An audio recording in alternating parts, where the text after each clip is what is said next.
Students, I hope you all are fine and safe at home. So today we proceed with the next chapter of microeconomics, that is theory of supply.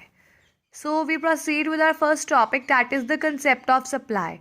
Supply of a commodity refers to various quantities of a commodity that the producers are willing to sell at different possible prices of the commodity at a point of time. कहते supply का मतलब ये है जो अलग अलग तरह की क्वांटिटी हम किसी भी कमोडिटी की सेल करते हैं, प्रोड्यूसर रेडी है उसे सेल करने के लिए अलग अलग प्राइजेस पे, पॉसिबल प्राइजेस पे at a particular point of time. Next, we are having supply and stock. In ordinary language, the terms supply and stock are used in the same sense. In economics, these terms have different meaning. तो कहते हैं इनके ये दोनों ही जो terms हैं supply और stock, इसे हम सेम ही सेंस में यूज़ करते हैं. इकोनॉमिक्स में इनके अलग अलग मीनिंग है. Stock of a commodity refers to the total quantity of that commodity which is available with the producer at a point of time. कहते हैं स्टॉक का मतलब होता है टोटल क्वांटिटी एक पर्टिकुलर कमोडिटी की जो कि प्रोड्यूसर के पास अवेलेबल है at a point of time. Supply का मतलब होता है it refers to the part of a stock which the producer is presently ready to sell at a given price. कहते हैं ये वो पार्ट है स्टॉक का जो प्रोड्यूसर रेडी है सेल करने के लिए eight a given price. For example, the stock of wheat with the producer is 100 tons at the prevailing price is rupees 500 per ton. कहते हैं कि स्टॉक क्या है वीट का प्रोड्यूसर के पास 100 टन और प्रिवेलिंग प्राइस है rupees 500 per ton. If at this price the producer is ready to sell 10 tons of wheat. कहते हैं इस पर्टिकुलर प्राइस पे प्रोड्यूसर रेडी है सेल करने के लिए 10 टन ऑफ वीट, तो सप्लाई कितनी होगी वीट की 10 tons only. If the price rises to rupees 600 per ton and the producer is ready to sell 50 tons of wheat, then the supply will be 50 ton. Next, we are having the difference between the supply and stock. Number one is supply refers to different quantities of the commodity which a producer is ready to sell at different possible prices of that commodity at a point of time. It means that कि supply का मतलब है अलग अलग quantity commodity की जो कि producer ready है सेल करने के लिए अलग अलग पॉसिबल प्राइजेस पे at a point of time. And stock it refers to total quantity of the commodity available with the producer. Stock का मतलब होता है वो क्वांटिटी जो कि प्रोड्यूसर के पास अवेलेबल है प्रेजेंट में यूज़ करने के लिए या फ्यूचर में सेल करने के लिए. Supply is a flow concept. Supply एक फ्लो कंसेप्ट है. It is measured per unit of time period. इसे हम मेजर करते हैं per unit of time period में.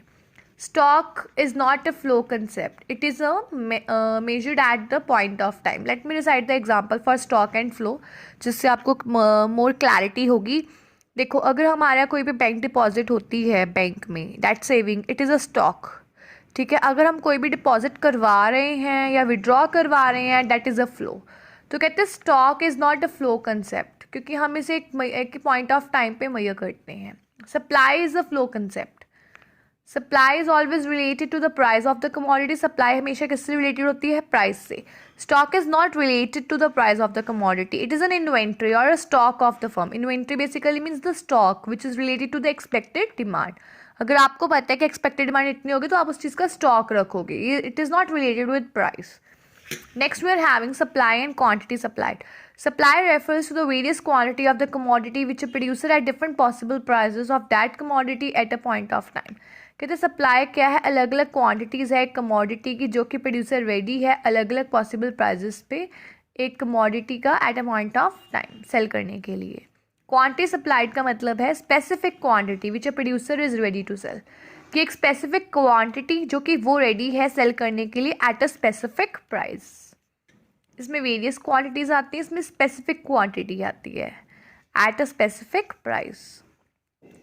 Next, we are having topic number 2, that is the supply schedule. Supply schedule is a table showing various quantities of a commodity offered for sale at different possible prices. Schedule का जहाँ पे mention हो जाता है it means a table.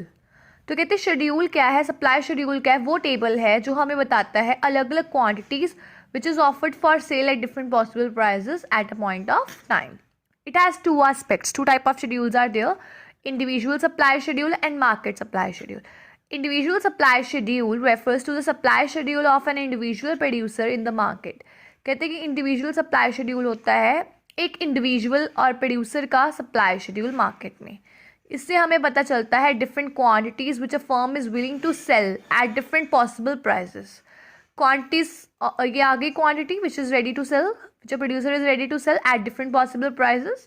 We are having the price of good X 5, 10, 15, 20 and quantity supplied 0, 10, 20, 30. So this is an individual supply schedule and it refers to the supply schedule of an individual in the market.